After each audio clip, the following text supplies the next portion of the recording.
Si Arbery Laguring ay pinili pa rin ng mga hurado na magpatuloy at ikaw ang bagong miyembro ng Pangkat Alab. Palakpakan natin si Arbery.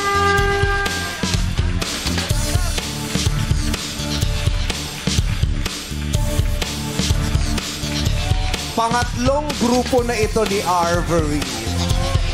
Mula Pangkat Amihan, napunta sa Pangkat Alon, ngayon ay sa Pangkat Alab.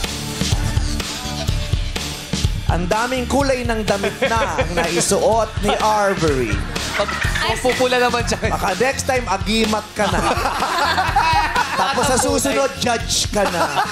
Kasi ikaw na yung host. Ay, ikaw na talaga, Ikaw na Arbery. lahat. Lahat Ay, sakto may extra. After Mama Mary, ikaw na. Mama Mary, Arbery. Yun yung sequence.